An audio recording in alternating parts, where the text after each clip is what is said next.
Hello, everyone. I think we're going to get started. It is 6:30, so thanks everyone for joining us. Welcome to tonight's program. Welcome to the Herb Lubalin Lecture Series and tonight's presentation, Bauhaus Night at the Cooper Union. I hope everyone's doing well. Thanks everyone for making time to join us in this. I guess the first of our evening events. We've had a few events that were during the day, so kind of nice to see folks join us for this new evening time slot. So I hope you're well wherever your time zone is. My name is Alexander. I'm one of the instructors in the Typography program, which is presenting tonight's lecture. For those who may not be familiar, Typography is the postgraduate certificate program in typeface design with a dedicated lecture series, a lecture series that's annual. So this is a lecture that is part of that annual program of events that we have that coincides with the instruction for the extended program in the typeface design. We have a lot of lectures. We have a lot of workshops. We have a number of programs relating to typeface design, also typography, lettering, calligraphy. So it's a really great range of offerings that we have at Cooper Union. And if you want to find out more about the program, you should check out our website, coopertype.org, and I will put that in the chat. I'll try to kind of multitask today. But do check out our website. We have been doing a lecture series since the program started back in 2010. So we've had a significant number of lectures, probably about 120 or so, give or take, plus or minus. So it's an incredible collection of events and talks that we've been doing. And for the past 5 years, thanks to the generosity of Hoefler&Co, we've been able to record these lectures finally and to create a really incredible archive of the talks that we've had and to be able to share them with the wider audience. So we wanted to thank Hoefler&Co for allowing us this opportunity to make the talks available and be able to build out this archive of talks. So you can find that archive by going to the lecture page of the Cooper, the Typography webpage, but also we have a dedicated section on Vimeo as well, and you can find them on YouTube as well. So we have multiple places where you could do the lectures. I will do my duty of host and put them here. The lecture is being recorded. It will be available in probably a week or two, so you can watch it again, which is a really great way to kind of watch something that you might have missed. So again, thanks to Hoefler&Co for allowing us to be able to do this. We do have 2 more lectures that are coming up, actually 3, but I'll give you the details on 2. One the details of which we're putting together. COVID and the pandemic has kind of made things a little bit more complicated, but we have another 3 events coming up. The first 2 events are listed on our website, so you can find the details for that and register for that. But the first lecture coming up after this one will be on November 9th at the evening slot at 6:30 New York time. The talk is going to be Nicholas Jensen and the establishment of Roman type in the 15th century Venice, and it will be given by Riccardo Arlocco. And then the following week, November 16th, also New York time, but this time in the lunchtime slot, or I guess for us New Yorkers, it's lunchtime. If you're in Europe, it's I guess the evening, closer to dinner time. But we have a talk by Marina Shakur called The Kaaba and Other Typographic Ornaments. It's a really interesting lecture about the specific, really interesting typographic ornament system that was developed and its connection to kind of typographic ornaments in general. So don't miss those 2. Sign up for those by going to our website. And we'll have another event that should be posted probably, but maybe tomorrow. We're just trying to get the final details for that. In that talk will be in December 7th, in the lunchtime slot. Again, New York lunchtime, evening somewhere else, or morning, depending on your time zone. So do keep an eye on that. Do keep an eye on our social media, our newsletters to find the latest up-to-date details, and we'll have more lectures in for the spring semester. So keep an eye on everything. And without further ado, I'm going to introduce tonight's event, and I'll introduce our first presenter, Ellen Lupton. Ellen is a great friend and colleague of Cooper, fellow graduate of Cooper Union like myself. She's also the first curator of the Herb Lubalin Study Center, where I'm fortunate enough to be the curator, and I feel really honored to be following in her footsteps and following in the vision that Ellen had set down as the original curator of the Herb Lubalin Study Center. So I really owe a lot to what she's done, and really hope to continue that and to continue to do the work that she set down here. But she's an incredible writer, curator, and educator, and a designer. She is the senior curator of contemporary design at the Cooper Hewitt, the Smithsonian Design Museum here in New York City. Some of her more recent exhibitions include Beauty, Cooper Hewitt's Design Triennial, How Posters Work, Beautiful Users, The Senses Design Beyond Vision, Face Values, Understanding AI, and the most recent exhibition, Herbert Beyer, Bauhaus Master. Ellen is also the director of the graphic design MFA program at MICA, Maryland Institute of College of Art in Baltimore. She received the AIGA Gold Medal for Lifetime Achievement in 2007. And in 2019, she was named a fellow of the American Academy of Arts and Sciences. She is an incredible and prolific author. She's written a number of books, some of the books that you are probably well familiar with. If not, you definitely should have them in your library. Some of the books she's written include Thinking with Type, Graphic Design in New Basics, Type on Screen, Design as Storytelling, Herbert Beyer, Inspiration and Process in Design. And she is the co-author of the upcoming book, Extra Bold, a feminist, inclusive, anti-racist, non-binary field guide for graphic designers, which I think we're all really, really excited about, and something that is long overdue for our field to have a book of that kind. So I'm really excited for that book, which I think is coming out in next year, I believe. I think that's what May 21. May 21. So without further ado, thanks, Sasha. That's amazing. Thank you. I am super excited to talk about the Bauhaus. and someday someone has to tell me why. Why do people want to keep hearing about the Bauhaus? I think every generation for the last 100 years has had to discover the Bauhaus for themselves and destroy it. And this story is as old as the Bauhaus. From the day the school opened, it had to defend itself against detractors and pretenders and wannabes and inside jobs. And it was a contentious place, and a place that is sometimes remembered too flatly, remembered in ways that perhaps some of its founders and leaders wanted it to be remembered, but not necessarily the whole story. So tonight we're going to get into the Bauhaus. I'm going to start with a short talk about graphic design at the Bauhaus and try to get you under the skin of how some of the pieces were made, especially by Herbert Beyer. And then Libby Otto is going to talk about the haunted Bauhaus. That's the title of one of her new books. And she's going to explore women and queer identity and occult tendencies, parts of the Bauhaus that don't turn up in those standard narratives.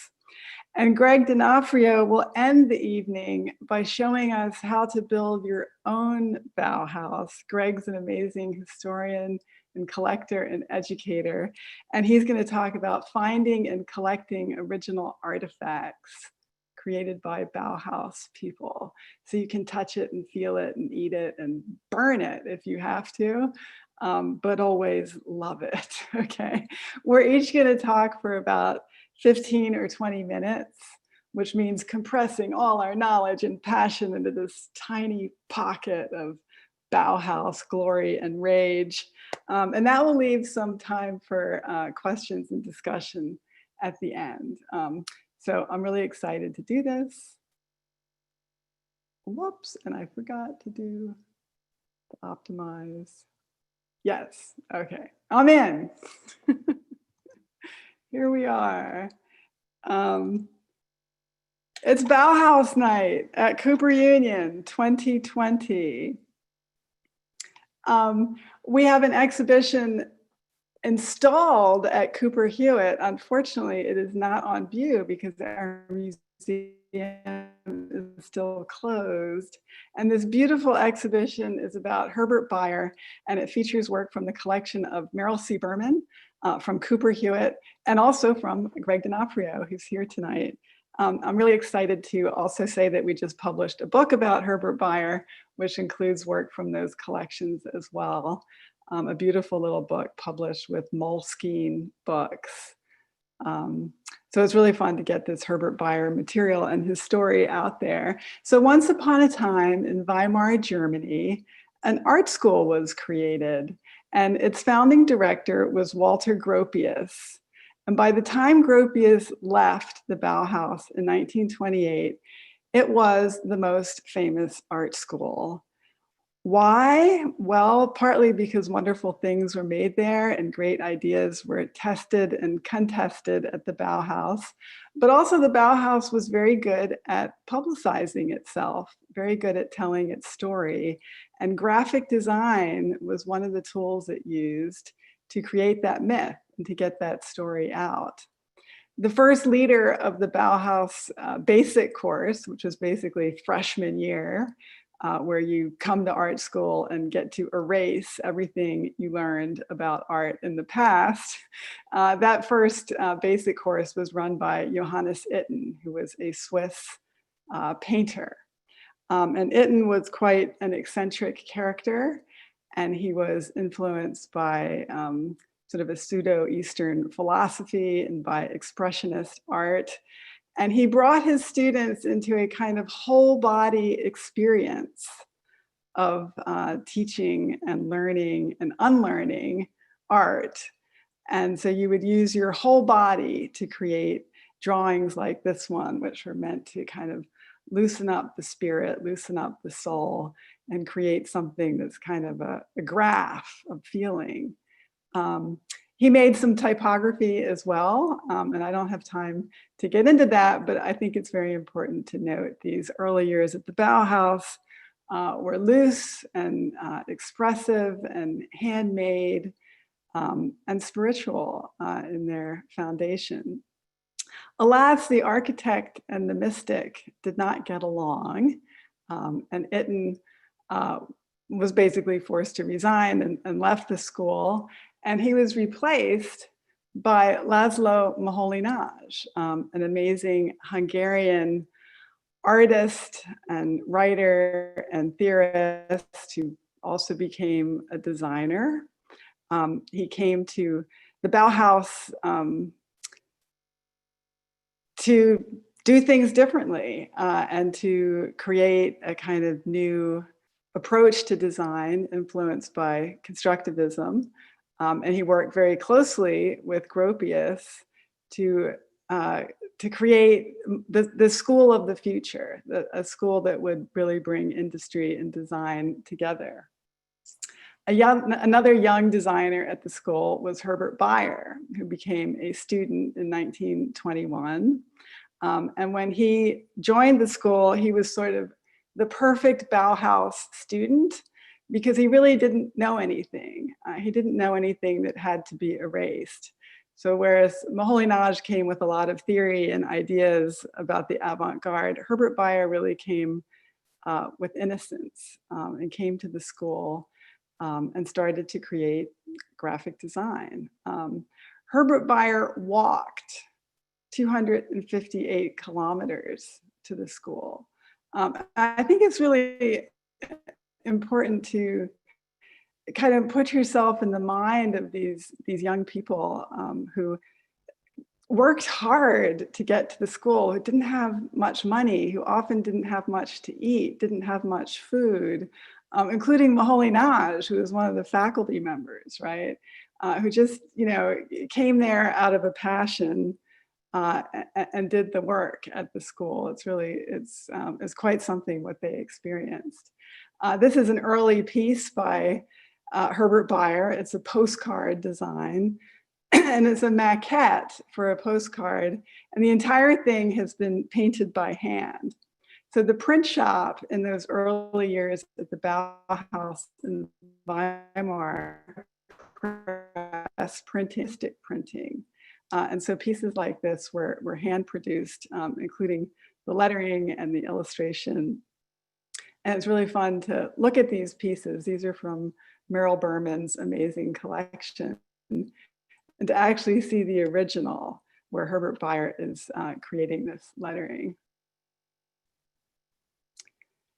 Moholy-Nagy and Beyer together created this legendary book in 1923. So at this point, Moholy-Nagy is faculty and Herbert Beyer is a student. And Beyer created the cover. And it's a beautiful piece of letterpress printing. We can come in close and see the artifacts of the printing press, the beautiful sloppy edge where the ink meets the paper, and see this wonderful, simple kind of gridded graphic design as it lives on the page. Moholy-Nagy designed the interior of the book, and he and Gropius worked very closely on determining the entire content of the book.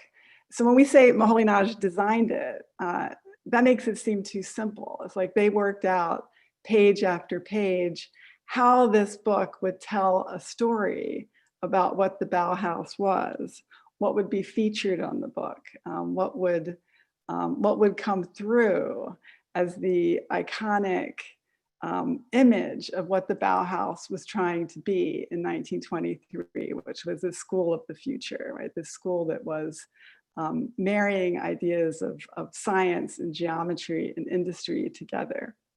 It's a square book, and Moholy-Nagy really didn't know much about graphic design. He'd never designed a book before. And a square book is really hard to design. And this typography, you might say, is not very good. He's simply taken this text block and spread it out as wide as it can go and just filled the page with text. The book doesn't have very much graphic design in it because graphic design wasn't really being taught at the Bauhaus in those early years.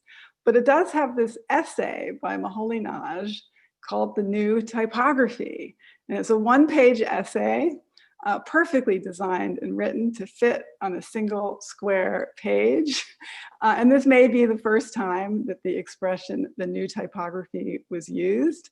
One of the people that came and bought this book and read this book was a very young man named Jan Tschichold, who later published his own book called The New Typography.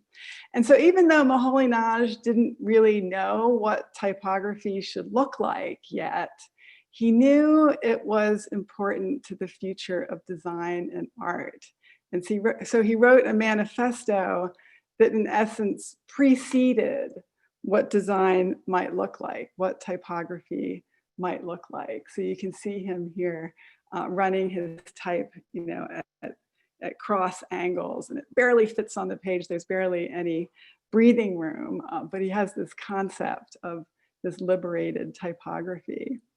Gropius and Moholy-Nagy went on to publish this incredible series of books about avant-garde art and design. These are little handheld books. They're unpretentious.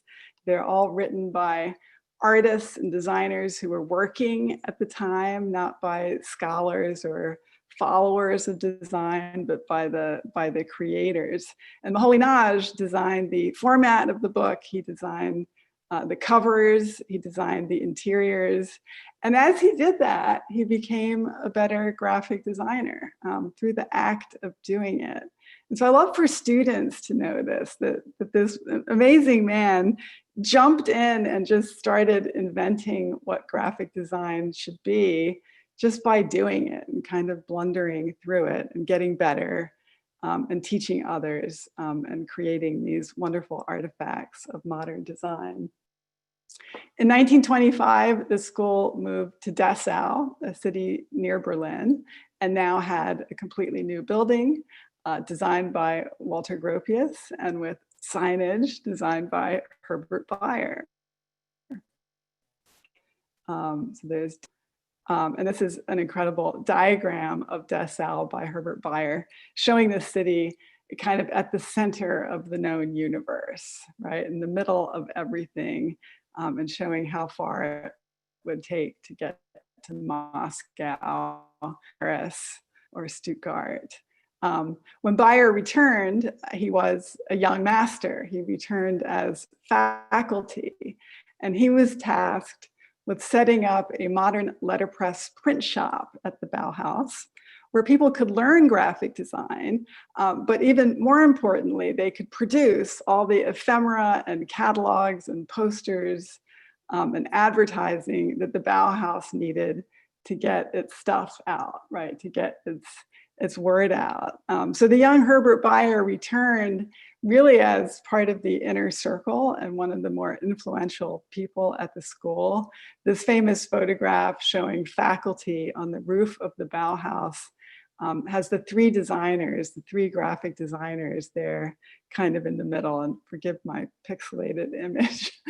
So you have László Moholy-Nagy and Herbert Beyer, and Just Schmidt, who worked with Beyer in the print shop.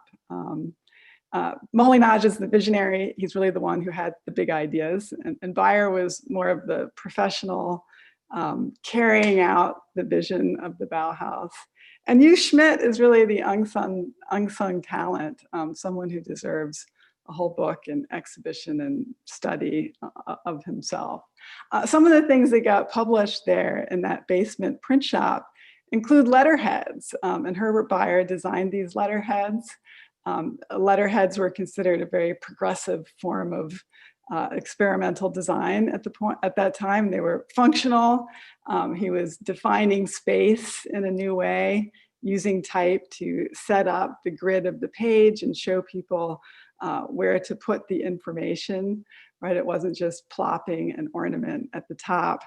And the bottom of the letterhead has a manifesto about only using lowercase letters. This was something that Herbert Beyer was rather obsessed with, that we should get rid of capital letters because they're a waste of metal and a waste of space and a waste of time, and they're hierarchical. They create this difference between the kingly capital and the more democratic lowercase letters. Herbert Beyer designed his universal alphabet in all lowercase, even though he hand drew uppercase versions of it for the signage at the school. His sort of theoretical manifesto and the core of this alphabet was these lowercase letters created with a limited palette of curves and lines. That typeface was famously reinterpreted by Ed Bengat, who sadly passed away last week. I think we're dedicating Bauhaus Night to the memory of Ed. We miss you, Ed. And he made his own interpretation of Herbert Beyer's alphabet, which really has nothing to do with the Bauhaus. And if we compare these two alphabets, we can really see that Ed created a pop culture masterpiece in contrast with Herbert Beyer's theoretical exercise, letters that were barely intended to be used. And for many young people, Ed Bengat's Bauhaus alphabet is the first thing they know about the Bauhaus. And many people think it was actually designed at the Bauhaus. Of course, Ed included capital letters, and I can hear him sitting in his New York office going, Yeah, this is America. We need our capital letters. Give the people what they want. There's one of Libby's books, Bauhaus Women, with Ed Bengat's version of Bauhaus on the cover. In 1928, a lot of the leaders of the Bauhaus left the school, including Herbert Beyer and others. This is Herbert Beyer's card advertising his exit to become an art director in Berlin. He was a very handsome man. He loved the ladies, had great luck with them. And it was definitely part of his image to be dressed well and to present himself with a great deal of charm. And so there in Berlin, in the early 30s, a number of the Bauhaus inner circle stayed together, stayed great friends. This is Herbert Beyer and his friend Zonti Shavinsky with Walter Gropius. So the boss, the director, the sort of father figure remained very much part of the social circle with people from the Bauhaus. Around that time, Herbert Beyer had a very intense love affair with Walter Gropius's wife, Isa, who was an important voice at the Bauhaus and a kind of leader of Bauhaus publicity and Bauhaus business. And she and Herbert had this wild love affair that they ultimately revealed to Walter Gropius. And their marriage survived. And unbelievably, also the friendship between Herbert Beyer and Walter Gropius survived for many, many years to come. This is a birthday card that Herbert Beyer made for Gropius's 50th birthday. And as Libby points out in her wonderful book, when Beyer made this birthday card, he was having an affair with the wife. So there's a lot of passion and love in these pieces. And it seems from the correspondence between Beyer and Gropius that Beyer loved Gropius at least as much as he loved Isa. He was really devoted to this figure in his life. So this very sexy kind of portrait of Gropius, we can see a similar pose in this piece, which is the last one I'll show, just to get you inside the beautiful photo montage techniques that Beyer developed and used for the rest of his career, where he would cut and paste images and then actually paint and draw on top of them to create these beautiful full color scenes. So if we come in close here, we can see this black and white photograph, how Beyer has painted the musculature by hand on top of that image. And he's used airbrush technique to create this landscape of sea and sand in the background. And there's an image of people working in an ad agency in the 30s with this big airbrush machine that's basically a very detailed spray paint technique. And Beyer was very gifted at that. And then he drew by hand these wonderful pieces of architecture. And if you come in close, you can see the pencil lines and how he drew that and these perspective lines that were often part of his design process, his design image. And he even built them in three-dimensional form in this beautiful exhibition. And we see that technique again and again, this kind of veering into the universe. Here, the universe of the uterus in this pharmaceutical piece, or these wonderful ads for men's ties. Created in the late 40s when Beyer was in the US and finished his career here. So thank you very much. That's a little taste of Bauhaus graphic design. I'm going to introduce a wonderful scholar and thinker and lover of the Bauhaus, Libby Otto. She has written and co-authored some truly incredible books, including Haunted Bauhaus, Occult Spirituality gender fluidity, queer identities, and radical politics. She has written Bauhaus Women, A Global Perspective, and Bauhaus Bodies, Gender, Sexuality, and Body Culture in Modernism's Legendary Art School. These books shine a new light, or perhaps a new shadow, on Bauhaus ideas and Bauhaus life. Libby is a professor at University at Buffalo, SUNY. She is a great scholar and a generous colleague, and I'm really grateful for her guidance when I was working on my recent Herbert Beyer project. So thank you, Libby, and thank you for being here tonight. Can't wait to see sexy, haunted, crazy Bauhaus. Thank you. Thanks. And I know you probably couldn't see the chat, but people loved what you said, and I really enjoyed hearing you speak about Bauhaus typography and pose a question. I will work with you to help answer for everybody. Why the Bauhaus still? All right, so let me share my screen with you all. Just give me 1 second. And it should be, yep, coming up here.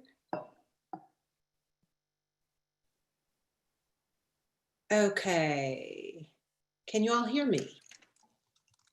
Ellen, I can still hear you, I think, just typing. So, okay, good.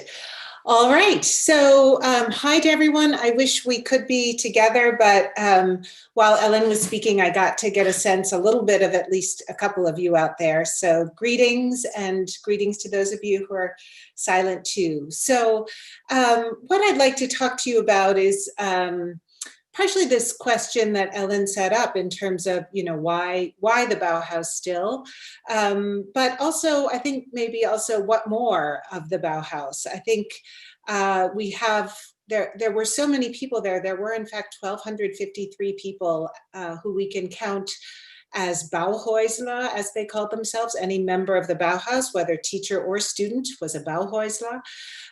So there's really quite a number of stories we could tell. Ellen said a lot about Herbert Beyer and spoke especially about design and typography. And I'll talk more about sex and gender and also spirituality at the Bauhaus briefly now, and be happy to talk more during the Q&A. So this just gives you, I think, a sense of what we might call some of the conventional highlights of the Bauhaus. The architecture in the Dessau Bauhaus building that's still standing. You can go and stay there overnight if you want to really geek out, especially once things maybe are, it's easier to travel. On the lower left, I show you a tea extract pot designed by Marianne Brandt, not a name you hear quite as much, perhaps. But in fact, one of these holds the highest price paid at auction for a Bauhaus object. That was set already 13 years ago. I don't think it's been superseded. And at the top right, a Vasily chair by Marcel Breuer, still in production from Knoll. So I think the Bauhaus is remembered in some ways for things that it wasn't, like for being an architecture school. In fact, even though it opened in 1919, architecture was not taught directly in the school until 1927. However, it was always led by architects. Gropius, and then eventually in the final iteration, Mies van der Rohe are both, you know, famous names, I think. So it is remembered for things that it isn't necessarily all that it's doing. Initially, it was uniting the arts and crafts, and as I'll point out soon, it was uniting art and technology. So I have worked alone and collaboratively, also with Patrick Rossler, but with other scholars to produce books like this. On the left, our edited volume, and on the right, Bauhaus Women. And out of some of these are things like this. So not only can I say to you, you know, there were 1,253 people at the Bauhaus, which is something that a working group, including Patrick Rossler and Anka Blum, put together. They collected all documents of all known Bauhaus members, but we can see a breakdown by gender. So it's remembered often for about 5 or maybe 10 guys. In fact, as you can see, there were quite a lot of women there. All of the black bars are female students, and they were in every single workshop and program. It was 37% women overall. So in Haunted Bauhaus, I try to tell a bigger story that focuses on particular areas. And I draw the term haunting from Avery Gordon's book, Ghostly Matters, as a way of talking about how in any field or discipline or body of knowledge, there tend to be figures who are kind of perhaps pushed to the margins, but remain there, kind of haunting the edges and asking for their stories to come out. So that's what I'll tell you a bit about this evening. So this, I think, is in some ways a very Bauhaus picture, and yet not quite a Bauhaus picture. We see a very rectilinear chair that is quite angular and square, designed by Marcel Breuer earlier than the bent metal chair that I showed you earlier, but still there's something quite overtly modern in it. And but I'm showing it to you because it has this ghostly figure who's both there and not there at once. He's probably a technical device to show you that even though this chair looks rather stiff, in fact, a human can sit in it quite well, but it also looks like a ghost photograph or a spirit photograph that were still being made at this time. So spirit photography was made almost from the advent of the medium, but it was still widely practiced into the 20s and well beyond, in some ways, perhaps even up until now. And spiritualism or spiritism was an international religion that influenced it started actually near where I am, near Buffalo, but it influenced people throughout the US and in Europe as well. And there were seances being held in the Sorbonne, but possibly also in the Bauhaus. They were also practicing this religion that Ellen mentioned briefly called Mazda's Nan. And Johannes Itton, who was teaching every single student as they came into this school, was a practitioner. So everyone knew about it. They ate a Mazda's Nan diet in the canteen of the school or in the cafeteria, which involved basically vegetarianism, but a lot of milk products. But it was a mishmash of Zoroastrianism, Tantric Hinduism, Theosophy. They believed in going to the light, singing, smiling, and only thinking good thoughts. Here is another teacher who sometimes, I think, generally is not given her due, Gertrude Kruna. This is her assistant, Hildegard Nebel-Heitmeyer, performing one of the harmonization exercises that Gertrude Kruna taught in her class.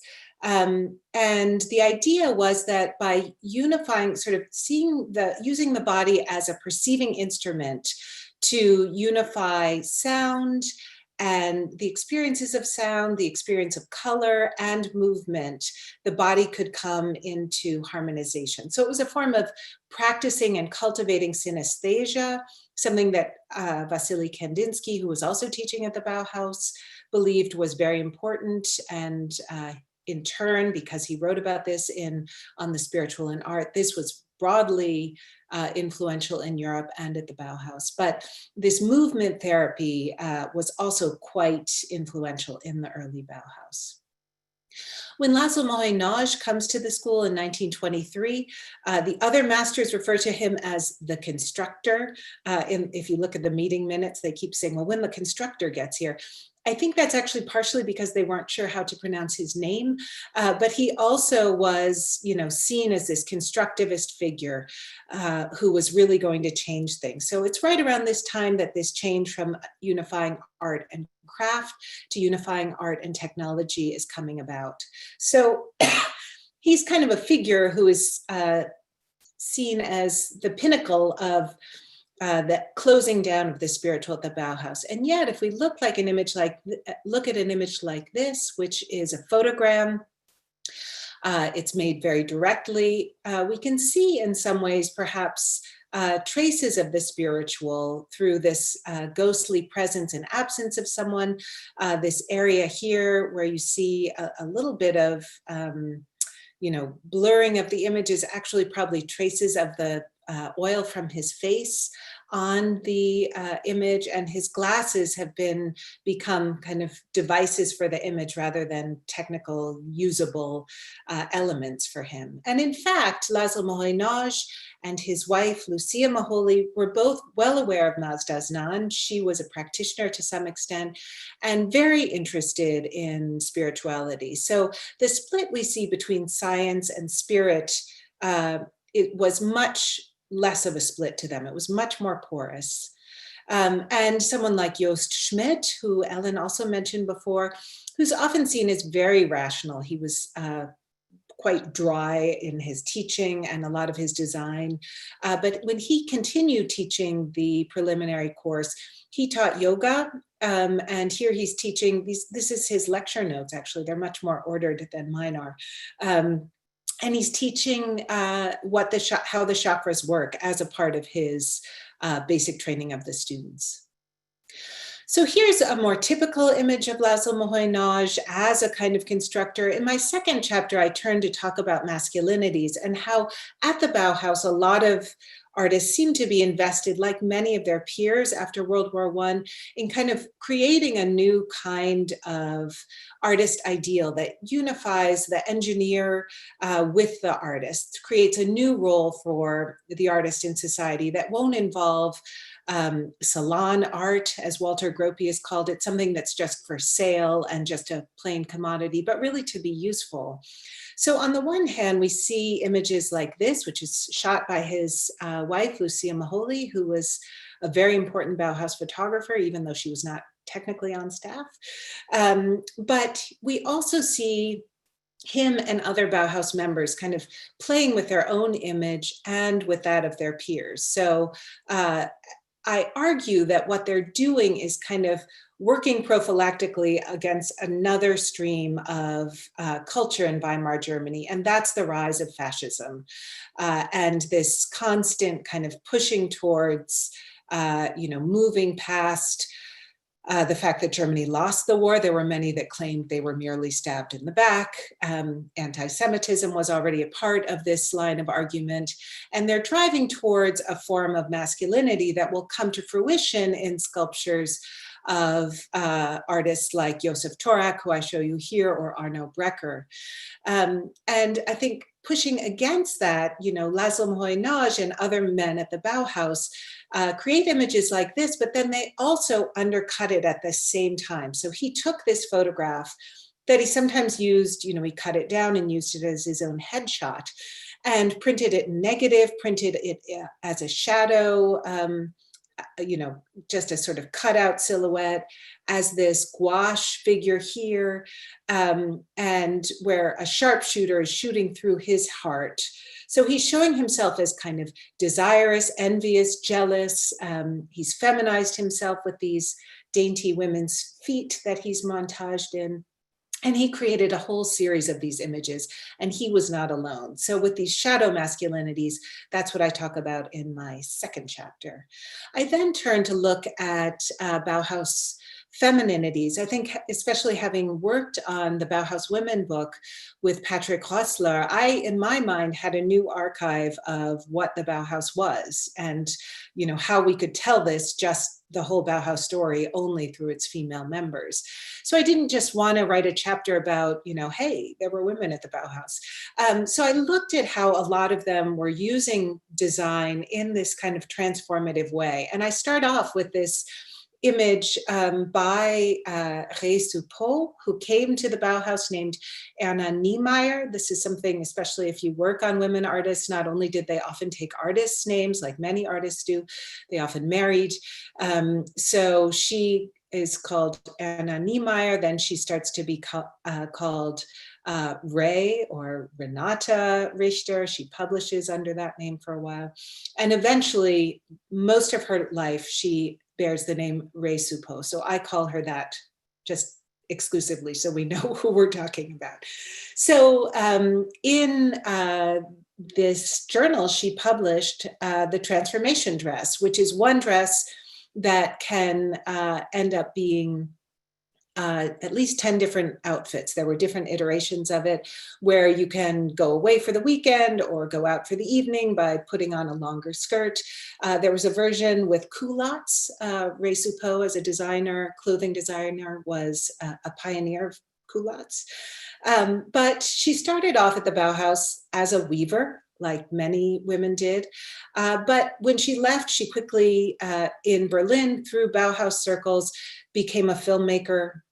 She worked with her husband for a few years, Hans Richter, on some of his films. She helped, before that, complete Viking Eggeling's pioneering abstract film, the Symphony Diagonal. He's the one who taught her filmmaking.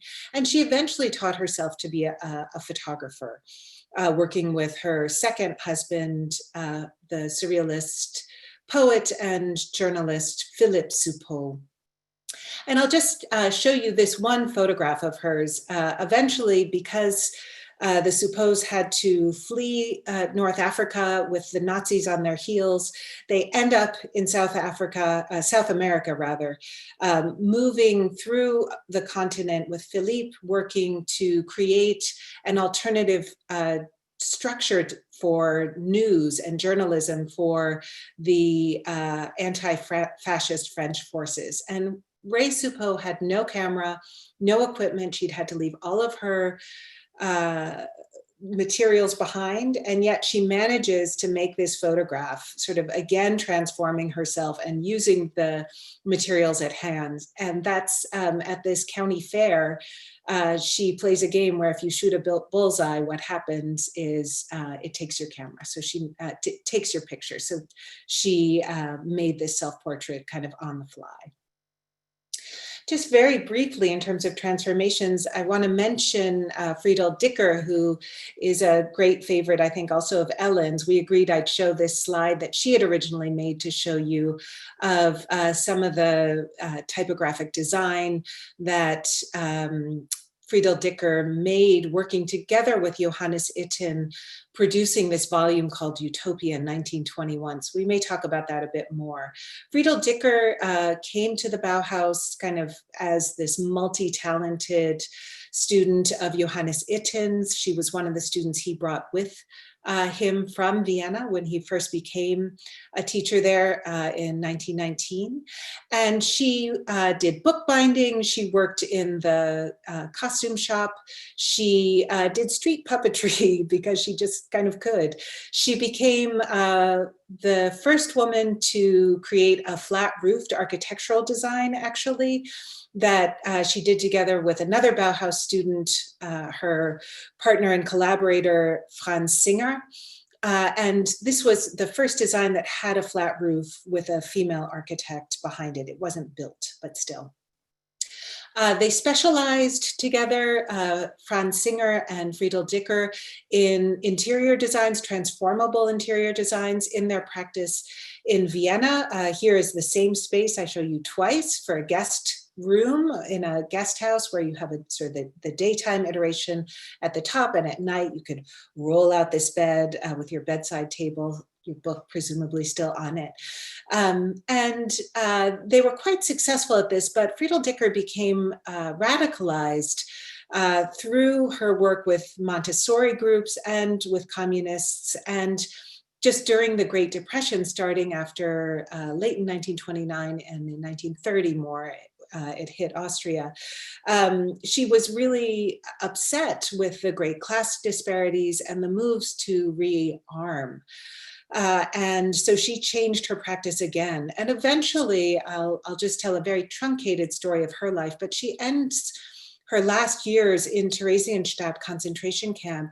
And she's the one, whenever you see children's artwork from Theresienstadt, she was their teacher using Bauhaus methods as a form of proto-art therapy before that term existed, really using it to show the students a positive outlook, to give them a positive outlook on life, to help them think about their dreams, think about the future, and really not to be too sad about the traumas that they had been enduring. And in fact, one of Friedel Dicker's students did survive and went to the US.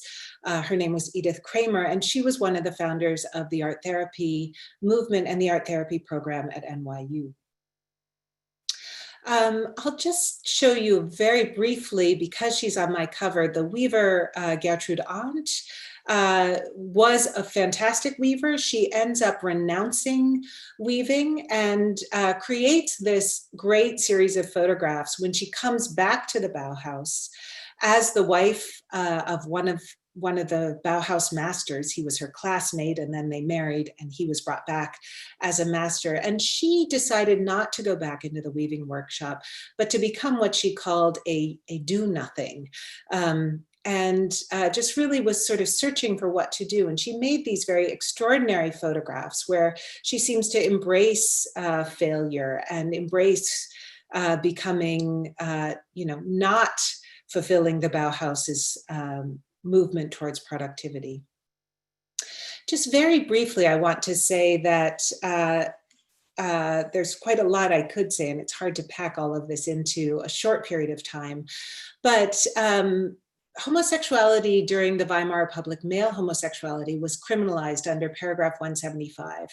That said, there was a tremendously vibrant queer culture, both men and women. And so we have images like this that seem to show love between men, but it's quite ambiguous too. A number of artists, and I'll just show them here and I can say a bit more in the Q&A, seem to make their own queer circles within an institution that didn't overtly welcome them, but made space for them. So Max Pfeiffer-Wattenpool, who created weavings there, ended up creating these photographs that seem to gesture very overtly to the fun, queer, trans worlds of Weimar club culture, or more overtly towards sexual desire. Florence Henry created a number of images of herself as a kind of lesbian subject who's both present and absent. This is her partner, Margareta Schall. And she also created then mainstream images that passed as kind of softcore porn when she needed to make money. This I'll just show you very briefly is Margaret Camilla Leiterrez, who I talk about as a queer singleton because we don't know her sexuality, but a lot of her images show women paired, or women kind of on their own in situations where, this would normally be Cupid and Psyche. And I'll just end with the Bauhaus member, this will be my last slide, Richard Kruna, who was a designer who ended up being interred in concentration camps from 1934 on, specifically for being gay. He survived, but most of his work, other than his printed work from the earlier period, did not survive. So I think restoring a queer Bauhaus, restoring women to this story and their experiments in spirituality gives us a much richer story of what was possible at the school and also what it means more broadly, because this movement ends up then being global once in 1933 the Nazis come to power and scatter a lot of the most influential Bauhaus members to the winds. So with that, I'll wrap up and thank you very much. I'll stop my share. Okay. Good. Oh, wow, that's so great. The chat is loving it and wanting more sexy Bauhaus. So we'll have to do chapter 2 next year of Bauhaus Night and get even deeper into it. But now we must go on. And our next speaker is Greg D'Onofrio. He is a designer, a writer, educator, and co-founder of Display Graphic Design Collection. He has curated, lectured, and written about topics ranging from Bruno Minari and Lester Beale to Elaine Lustig Cohen and Morton and Millie Goldschall. Greg teaches graphic design history at the School of Visual Arts, and of course at Cooper Union in New York City. He is co-author of The Moderns, Mid-Century American Graphic Design, and Italian Types, graphic designers from Italy and America. And he was also a big help to me on my Herbert Beyer project. And one day I actually came to our cafe at the museum with just this briefcase full of original Herbert Beyer pieces.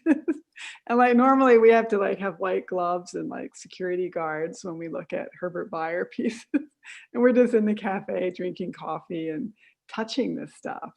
So Greg's going to show you how to touch your Bauhaus. Okay. Thanks, Greg.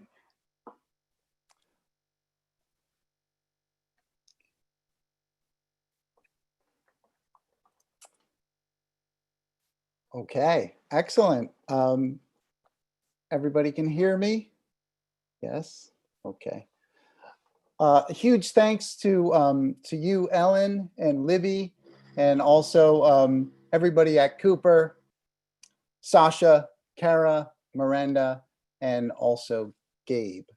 So huge thanks. I'm excited to talk anytime about graphic design, collecting, and or graphic design history. So let me share this slide. Okay. So tonight I'll be talking about specifically the graphic design works that I collect. So these are original works that are in my collection. And I'll be talking specifically about a few Bauhaus teachers and students, including Herbert Beyer, and the work that they've published when they left the Bauhaus. So work that was published in Germany, in Switzerland, in Italy, England, and America. All the work that you'll see tonight in this slideshow are commercial graphic designs published between 1933 and 1969.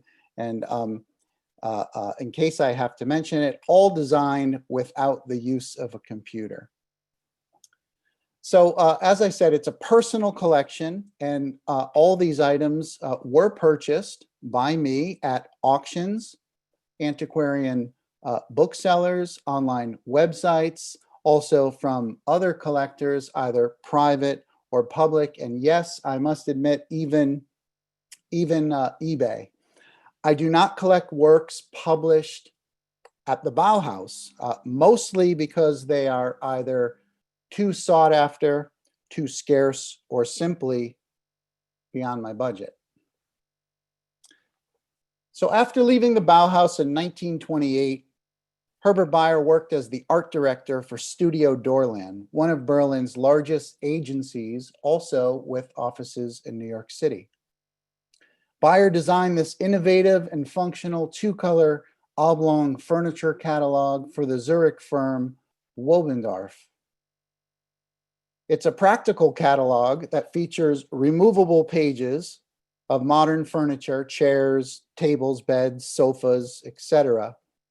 But the design is noteworthy for the innovative use of the die-cut tabs for the index on the right-hand side, similar to El Lissitzky's iconic work For the Voice, published about 10 years earlier. The pages are loose leaf product pages that can be removed as needed, and the photography, instead of illustration, features standalone furniture, the features and function of that furniture, in situ, excellent here avant-garde effects, the spotlight effect highlighting the furniture's construction as seen here. The logo is designed by the Bauhaus student Max Bill.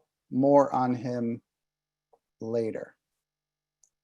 Here's a full-page promotional advertisement for Dorland. In Beyer's still life photograph, he features a plastic globe to illustrate the studio's internationalism, as well as Futuro black lettering on plexiglass, and perhaps corrugated cardboard for the pattern background. This composition experiments with light, texture, and shadow and recalls Beyer's earlier iconic 1929 Bauhaus journal.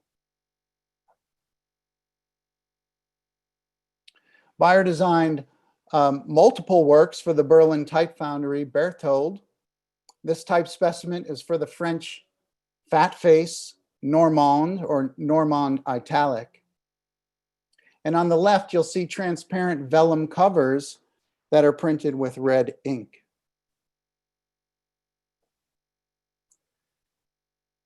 Here's a 1936 booklet designed by Beyer and Kurt Krantz, who also attended the Bauhaus and worked as a graphic designer with Beyer at Dorlin. The small catalog promotes the industrial uses of steel within sports and the Olympic Games of 1936. The interior spreads include excellent photo montages and innovative, rich overprinting.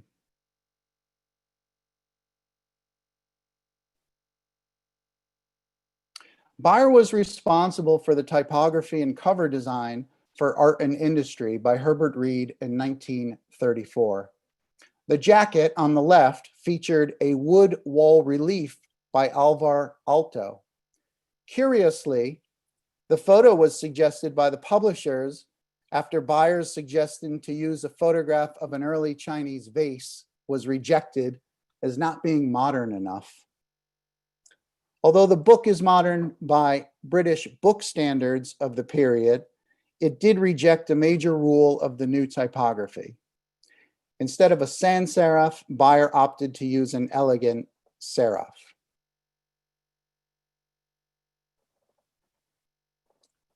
This is a double-page spread for Beyer's first exhibition in England, which took place at the London Gallery in 1937. Earlier in the same year, Moholy-Nagy had his own exhibition.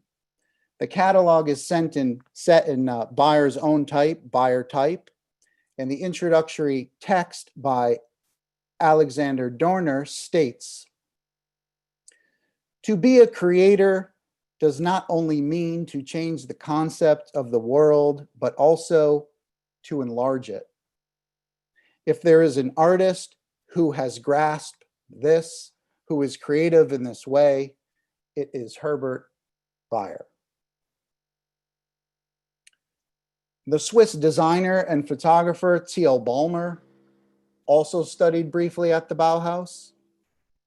This magazine for the Swiss Tourist Board features two clashing photos, one signifying the organic forms of nature on the top and the more industrial forms on the bottom of the electrical railway. This is an excellent design implying the modernization of Swiss Federal Railway's vast network. Ballmer and Max Bill are direct links to the Bauhaus and ultimately to Swiss graphic design, which I also collect. Bill also attended the Bauhaus. His 1931 catalog cover for the exhibition African Art and Prehistoric Rock Paintings in Southern Africa use a precise geometric abstract form to visualize the exhibition's content. Like others during this period, he renounced capital letters, as we can see here. Bill said, "It is possible to develop an art largely on the basis of mathematical thinking." He practiced a universal, rigid construction based on clarity and control. This is an exhibition catalog for the Zurich exhibition on color. After the Bauhaus, Zanti Szawinski arrived in Italy in 1933. He collaborated with the most important design studio in pre-post-war Italy, Studio Boggeri. This is an early work from his Italian period. A full-page photo montage, advertising, the product spark plugs with an exaggerated and heroic scale. He also designed a nationalistic announcement for Mussolini's Italian Air Force exhibition, combining the colors of the Italian flag, the political symbol of the fascist party, modern sans serif type, 3 photographs of airplanes, and a painterly approach, perhaps using an airbrush. This cover he designed for the Italian magazine La Pubblicità is remarkable for its expressive form, unique color combination, and also innovative printing. The issue includes an article written by Zanti titled Functional Advertising, and is important for helping spread modernist ideas throughout Italy. He pays tribute to his Bauhaus roots with a photo of youthful and energetic students taken by his colleague, Lux Feiniger. And perhaps my favorite eBay find is this lively photo montage product brochure for Olivetti featuring the new modernized wordmark and a unique color combination. Beyer left Berlin in '38, immigrated to New York. Recalling his arrival, he said, "I was impressed by America, impressed by the idea of freedom." More than any other designer, Beyer bridged the gap between the European avant-garde and the new American aesthetic. Things to Come was his first promotional brochure, published in 1939. Its imaginative and dreamlike graphics were unfamiliar at the time. It hinted at new emerging forms, undiscovered territory, and experiments taking place. Beyer worked for a short period at the Dorlin Agency's New York office, the same one that he worked for in Berlin, where he produced many commercial works, including at least 27 covers for the little-known wine and liquor retailer Trade Journal. Creative freedom gave him an opportunity to experiment with a variety of techniques: collage, photo montage, illustration, and also hand lettering.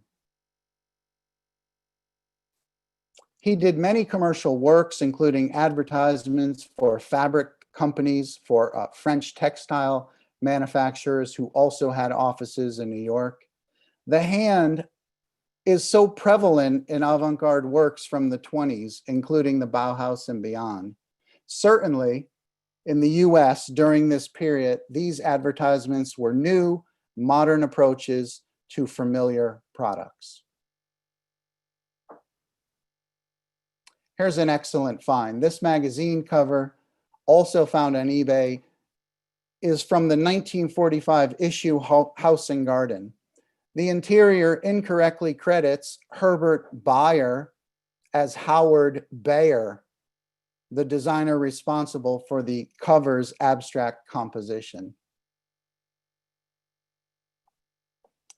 Beyer eventually left New York for Aspen, Colorado in 1946.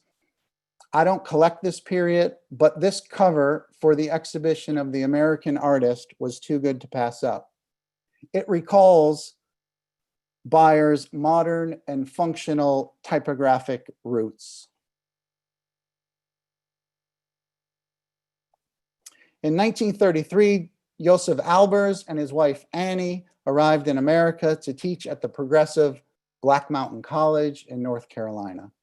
Here's the emblem Albers designed for the college. About this logo, he said, "As a symbol of union, we have chosen simply a simple ring to emphasize coming together, standing together, working together, or it is one circle within another, color and white, light and shadow and balance."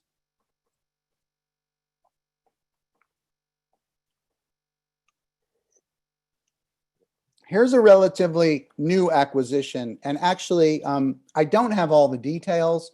It's kind of a work in progress, but I did want to share it. It's a 1945 catalog cover for the Miller Company, a modern lighting manufacturer based in Meriden, Connecticut. And also, the company was celebrated for its preeminent collection of abstract art. The cover here prominently features a painting by Albers called Flying. They use it as a graphic device to visualize the company's fluorescent lighting systems. Although Albers had a working relationship with the company, the painting was used without his permission. There's quite a story behind this. It's actually quite interesting. Albers clearly felt that he should be paid for its usage in a commercial catalog. And he even asked his colleagues, Paul Rand and Herbert Beyer, for advice. Rand suggested $5,000 and Beyer suggested anywhere between $500 and $1,000. Albers eventually settled for $300 and continued to do a logo for the company. Albers is mostly known for his hard edge paintings, one we just saw, but he did design 7 minimalist, abstract, and geometric album covers for Command Records. Musical metaphors that perfectly match the innovative music. Peter Pining emigrated to New York City in 1934. I had thought he was Bauhaus educated, but recent information has revealed otherwise. So more research is needed. This is only one of the hurdles of managing a private collection. Despite not having gone to the Bauhaus, possibly, his surrealist and constructivist influences are still strong. And this happens to be one of the most important designs in America, the cover for his early PM journal in 1938. This is one of the first surveys of Bauhaus thinking published in an American periodical. The article, called The Bauhaus Tradition and the New Typography, included the work of the avant-garde recent emigres and American modernists. Lester Beale designed the layout. Pining was an art director for Fortune magazine. He designed and commissioned many remarkable covers. This collage-like abstract cover evokes the industrial process with suggestive forms. It's a story about a typewriter company whose plant was reconverted from making wartime rifles back to typewriters right around World War II. The interior reads, the artist Peter Pining, Fortune's art director, is one of a handful of graduates in the US of the Bauhaus, famed pre-Hitler school of functionalism in Dessau, Germany. In 1936, Keppisch left Berlin, where he worked with Moholy-Nagy, first in London and then in Chicago, where he headed the light workshop at Chicago's new Bauhaus. For the school's prospectus cover on the left, a lens refraction, a compass, and technical drawings signal new tools and freedoms for expression. His experimental work made its way into commercial applications. He said painting was too static and too limited in terms of social message communication. This catalog cover for Container Corporation of America promoted its part in the national effort during World War II to supply paperboard products for easy and safe shipping. It featured many design techniques to help aid the reader's eye move around the page and was an excellent synthesis of art and industry. Printed in red and black and blue, it featured montage, line drawings, photograms, double page spreads designed as one unit, photographs, torn edge paper collage, abstraction, and stencil lettering. In October of 1941, the Catherine Cook Gallery in Chicago assembled a significant exhibition of modern graphic design.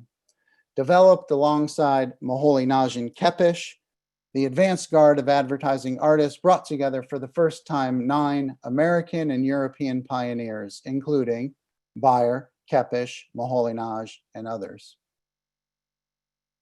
Morton Goldschall is the only designer tonight that was not a student of the Bauhaus in Germany, nor was he a teacher. But he and his wife, Millie, studied at Chicago's School of Design with Moholy-Nagy and George Kepes, and they both became quite absorbed in the history of the Bauhaus. Here's the prevalent handprint again. And although this is a direct connection to the product being sold, I wouldn't be surprised if Goldschall was familiar with his teacher Moholy-Nagy's experiments with handprints as seen in the upper left-hand corner, the subject of a new book which Libby was associated with.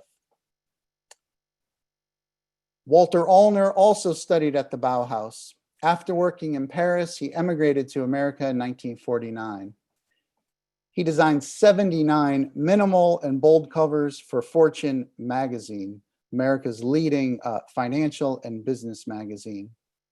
These covers shun non-essential ornamentation in favor of clarity with a simplified visual language. And perhaps this is a good place to end. Bauhaus connections and influences are both wide and deep. And it continued to spread into the US with many homegrown talents who encountered the works here for the first time. Here's Muriel Cooper's design for the order reply card for her monumental book on the Bauhaus published by MIT Press in 1969. Free of historical references, her kinetic typography features uppercase Helvetica, primary colors, and overprinting. She situates the Bauhaus as a contemporary idea and perhaps a precursor to her own experimental work in art, technology, and design. Some of this material published in the US is published in my book that Ellen mentioned, The Moderns, Mid-Century American Graphic Design. But if you're interested in some of our new graphic design research and discoveries, you can follow us on Instagram. Be safe and be well. Thank you very much.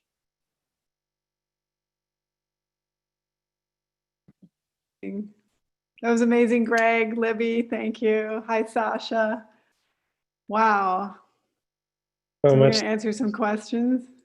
Yeah, maybe we'll start like sort of, if anyone on the panel sees any of the questions that they're interested in asking, but I can also like maybe go, there's a question from Joseph DeJoya. Hi, Joseph. Joseph's question was probably more to Ellen, like following up on something that Ellen mentioned in regards to the early work of Moholy-Nagy. What would you say allowed him to go from a typographic hack, my term, to be one of the most revered designers of the 20th century? Do you have any sense of what? Well, doing the work. When he was in Berlin, he became a really good friend of Kurt Schwitter's, who was doing commercial graphic design as well as Dada, messed up graphic design. So someone like Schwitter's already embodied that ability to do theory and art and disruption, but also be making a living as a graphic designer. So he certainly knew about typography from Schwitter's, but it was coming to the Bauhaus and doing it. So here he is with Gropius, who's such an interesting figure because he was such a mentor to both Beyer and Moholy-Nagy, who were just a little bit, Moholy-Nagy was a bit older than Beyer and of course much more worldly. But Gropius is like, hey man, like help me do this book, this huge book, the 1923 Bauhaus catalog. Just do it, and that, and then publish that whole series of the Bauhaus Bücher and create the advertising and the logo. That's my tattoo, my Moholy-Nagy, this logo for the Bauhaus book. just doing it. So it's typical of manifestos, that manifestos are written before the fact. The manifesto is the call to action. The manifesto doesn't say how to do it. It says do it. It says typography is the future. It says that in the future, type and photography shall merge. Moholy-Nagy knew that in 1923, and then he did it, but he knew it before he did it, right? He had the theory, the idea. He's so great. And someone asked about the Spanish flu. That is really interesting. Moholy-Nagy, when he traveled towards Berlin, he was impoverished. And he was supporting himself as a sign painter and a letterer, going from town to town, painting signs. So we had some typography from that, but very functional. And he almost died of the Spanish flu and was nursed to health by some good Samaritans when he arrived in Berlin, but he would have died. He was cared for. Yeah, I think that's also like something interesting. Maybe this is like a segue to Libby. There's some questions about that. I think that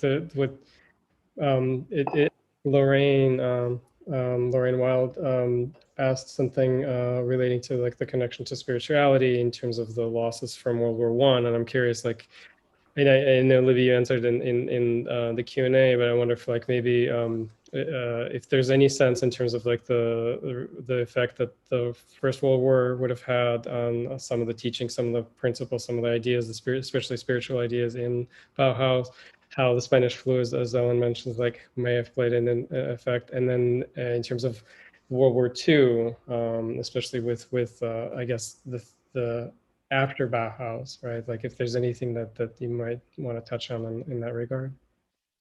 Sure. Yeah, it's fun, everybody, to see the chat and the questions, and it's sort of, we're all in these quiet rooms, but like everything's kind of blowing up. So yeah, so thanks for those questions. Definitely, I think with the Spanish flu, right, we're all thinking about it more these days, and the wars.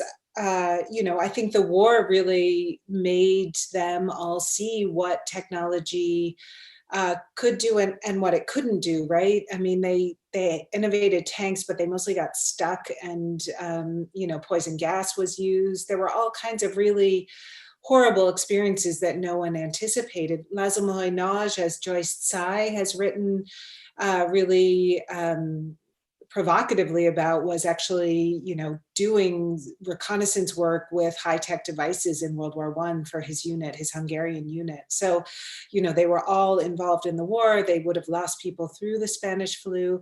And I think they were interested in art doing something really quite different and in becoming new kinds of people in a way.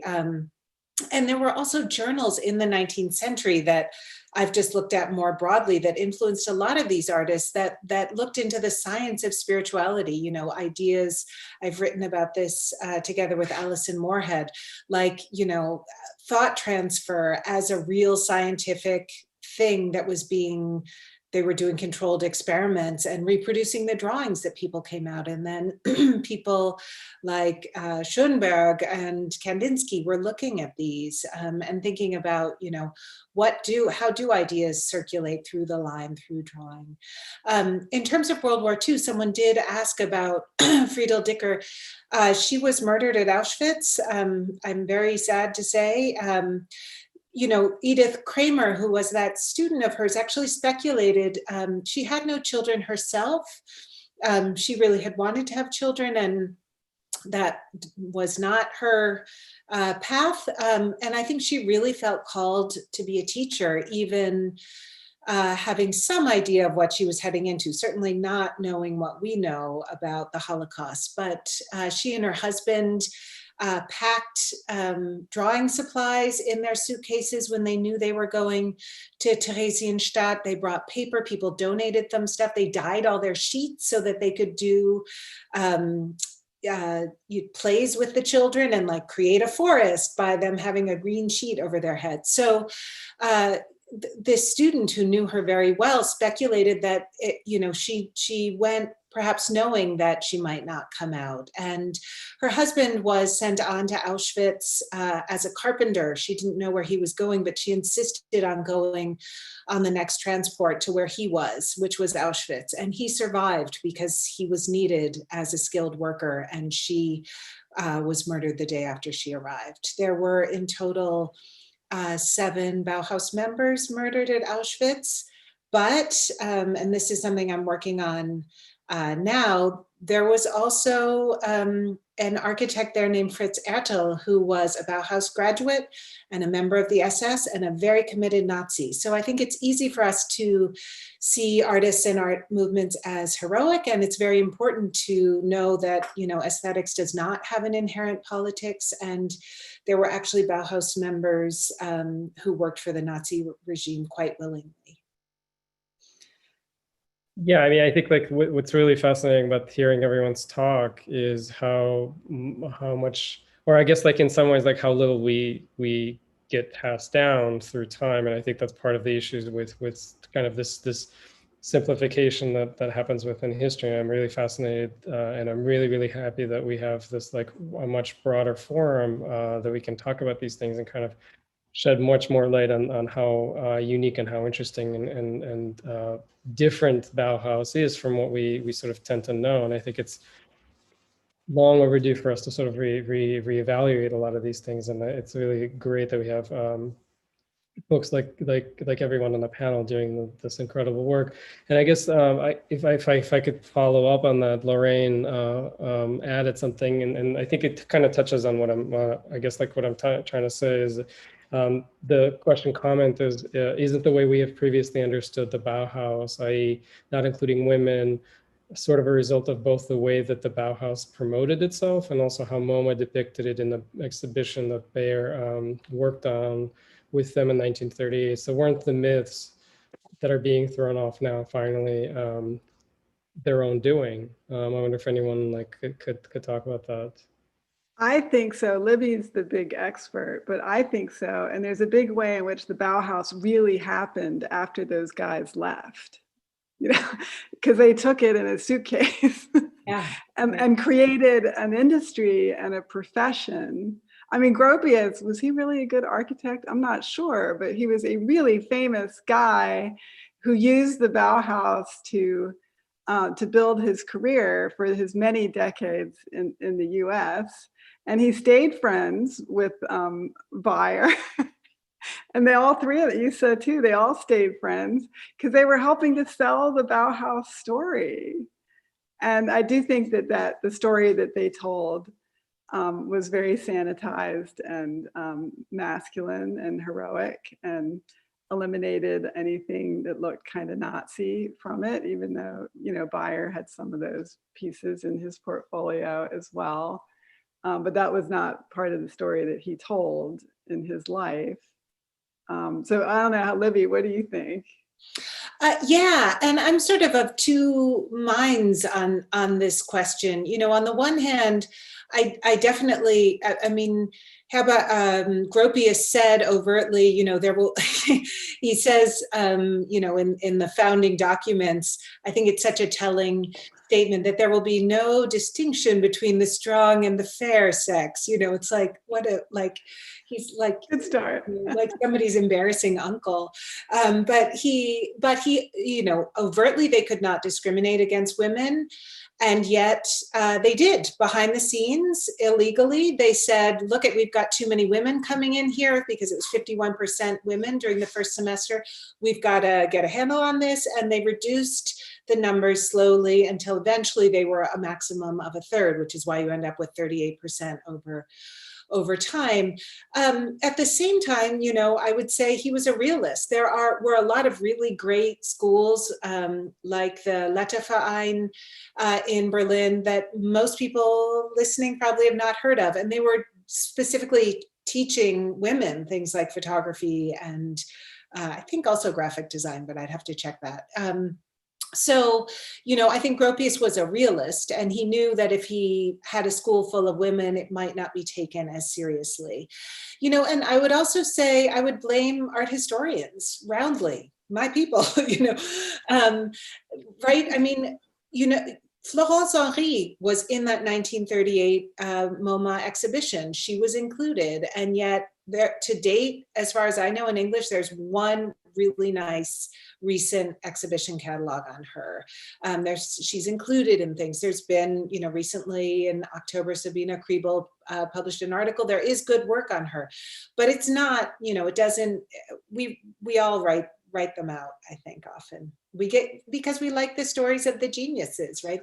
Right, and there's those few, that inner circle, that they are the ones that are the most famous, and they help make each other famous.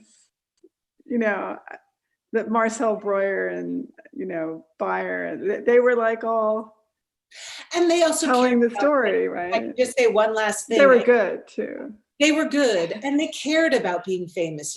Honestly, I think a lot of the women didn't care, like Gertrude Ahn just said like, I'm just going to make these weird photographs in my basement, and I just published something on Ringel and Pitt, which is about how their collaboration, Ringel and Pitt, Greta Stern was, and Ellen Auerbach, Greta Stern was at the Bauhaus. They were Walter Peter, Hans's first students who taught photography at the Bauhaus.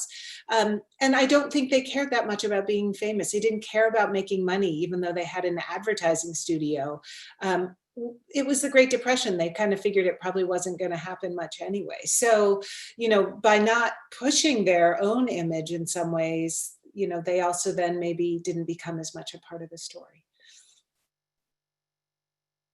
I guess I also had this is probably a whole book, a whole other presentation, but in your talk, you touched on, Libby, the queerness present in Bauhaus, and I think that there's still a lot to sort of unpack and to explore within that. Do you know of resources out there or books for people interested in sort of I know you touched on in your book, but is there more people that could they could follow or lead into something? So yeah, in Haunted Bauhaus, there's a chapter called Queer Bauhaus where I profile particularly the 4 artists that I showed, but I tried to kind of pepper the footnotes with breadcrumbs where I could for, others who we might follow up on. Certainly, it was an art school full of young people, people got around, things happened, and there are a lot of fun photographs, but concrete information on queer Bauhaus members is hard to come by. Someone asked about seeing more of those photographs by Max Pfeiffer-Wattenpool. They were not reproduced in the catalog raisonné of his photographs, which was put together by family members, and I think that's always a complicated choice on their parts. But they're held in the collection of the Bauhaus Archive, which is closed and will remain closed until their new building is finished in, I believe it'll be 2024. But Florence Henry, one of the image that I showed you of the topless lady upside down, that was in, I bought that on Abe Books. It was called Paris. I put it in the caption, not Paris Match, but it's another, where a lot of Germaine Kroll published there, Man Ray. So a lot of avant-garde photographers published nudes that are spicy and interesting. Yeah, I think maybe picking up on that, just in terms of finding things, and maybe this is a question for Greg as well. I mean, there was a question about identifying work, but I think for all of us, and I would include myself in this because of this sort of amateur sleuthing that I do and trying to find these things in terms of identifying work. And I think someone asked in the Q&A, I think it's a question for Greg, how do you look for certain things that or do you find or when you find things, how are you able to identify who it's by? I guess sort of back and forth, how does that process work for you? Well, for me specifically, I do think you have to find the reference where it was published. Either if it was not published, does it sit in an archive?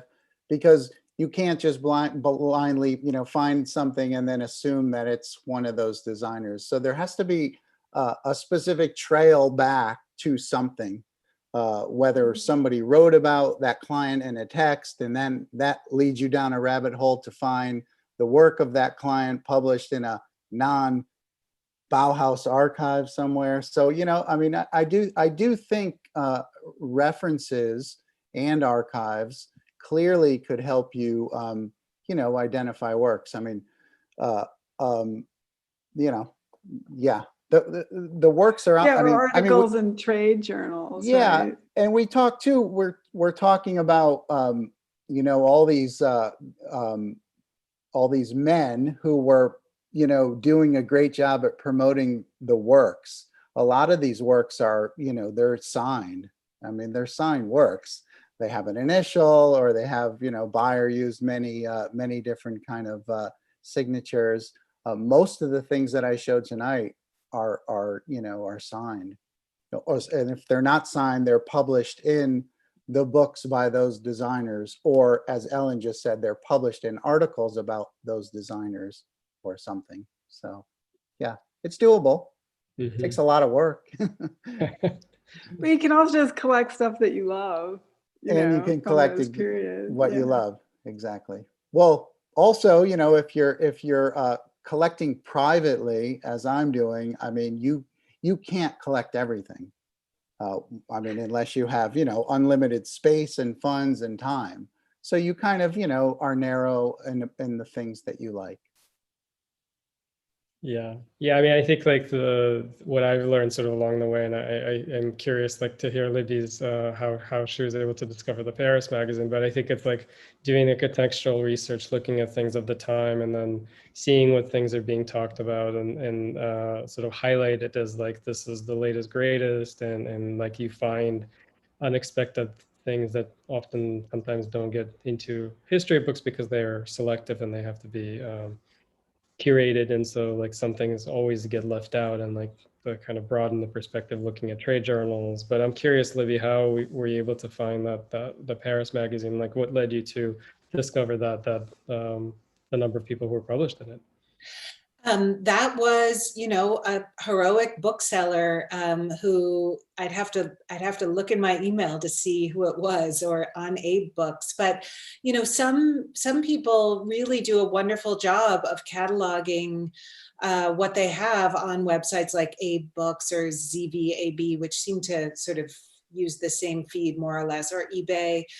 So they'll just sort of look, because a lot, they're labeled who publish in them. Sometimes they're not, and sometimes they're labeled, and then you keep looking for that number, if you can't afford it. Although, you try to patronize. I bought it from the person who actually input all the data. So I was searching for there are a few slim catalogs on Florence Henry, and I just was really trying to get a sense of her full oeuvre before that major catalog came out. And this popped up, and I thought, I think it was probably about $10. And I thought, I would like to look at these photographs. And it didn't say, what the cover says is many very lively photographs. It says, it didn't say porn, but it sounded intriguing. So I thought, what did Florence Henry publish? And then when I got it, I said, wow. So that's what she published. Yeah, so, I saw someone say in the chat, oh no, just what I need, more things to look for on eBay. It is a rabbit hole. I'm sure Greg can confirm. Yes, it is. I confirm. But if you want to, tell interesting stories, it's a great way to broaden your own archive, and then broaden the visual archive for other people. And I think maybe for sake of time and to respect everyone's time this evening, maybe we can just take one last question, and maybe we can go around the panelists. Maybe this is hopefully not too complex of a question, but in terms of what's left to still discover about Bauhaus, like maybe for each of you, like what does that mean? Like what we still haven't like fully understood about Bauhaus yet? Maybe do you want to take that first? Sure, yeah. I do think with 1,253 people who were there, there's a lot of stories we could tell. And I often think about, I once heard Griselda Pollock in a talk say that for a while she still taught, it's now considered old fashioned, but the art history survey of, Renaissance to modern, exclusively with female artists. And she said it worked just fine. You could tell the same stories of the Enlightenment and Revolution and things like that. I, together with people in Erfurt, curated an alternative Bauhaus show where we just showed 4 Bauhaus women. So I think there's that work to be done. What I'm working on is what I mentioned briefly, which is, I think we love this story of like 1933 came and Bauhaus and Nazis can't mix, so they all went abroad. And someone asked about, yes, they went to Israel. Someone asked that in the chat or in the Q&A. They went back to Japan. They went to South America. They were in Argentina. A lot of them were in the US. But the vast majority stayed, and a lot of them continued working. So I'm looking at myself at this intersection of what Bauhaus means under National Socialism, where yes, it's a malign movement, but it's also tremendously useful to a regime that, of course, wants to appear modern in its own way. So that's one thread at least, but there are more. So other people should do more stuff too. I always want to learn more about how the stuff was made, like what really went on in that print shop. How did Moholy-Nagy really communicate with the printer who did that book? Like, he didn't typeset the book. He had to be, what did he say? What did he say to the printer to make it? How did he explain he wanted the type to do this? I want to know those details, and it's really hard to know, because when they were working, they didn't think anybody would care. They're just doing what they could do. So that's always my question. I'm always wondering about who were all the students at the Chicago School of Design or the Chicago Bauhaus. I'm certain so many students that have not been, included in the many books, about that school. There are well-published books, but who were all the students? And I'm certain there were many women. What did they all continue to do? Did they have commercial practices, or did they, become artists, or did they leave the school and not, do anything again? So, yeah. I can say one thing, and I don't work on the Chicago Bauhaus, so, but I do remember being quite charmed one time to learn that the light bright was invented by a student at the Chicago Bauhaus. It's so perfect, right? And I had one as a kid, so. The honey bear, the little container that looks like a bear. Yeah, there's so much. And Dove soap, I think the shape of the Dove soap. Because Moholy-Nagy was into hand sculptures, more Bauhaus you can touch. But the idea of making sculptures that were just meant to feel good in your hand. So the honey bear and Dove soap. I think the hand Love is it. the hand is the acting element in all of the talks. I think is very interesting for folks like watching, listening. Lots of threads for people to follow. Start to research, start collecting. So I think this is probably a good note to end on. I wanted to first thank everyone on the panel. Thanks, Libby. Thanks, Ellen. Thanks, Greg, for being here, for sharing your insight, your research, and your time and love and passion for the subject. And I hope it inspires you all to look for things and collect. I do also want to echo what Ellen said. I think this is a great night to honor Ed Benguet, who passed away, who is an incredible figure, and hopefully for people unfamiliar with his work, this is a good point for you to look up his work and start to remember people who are passed. And obviously 2020 has not been a kind year, but we deserve to acknowledge people, and I think with every lecture we can do better and keep remembering the people who passed. But we hope to see you all in a few weeks' time. Please be well, be safe, be healthy, and thank you again for joining us tonight.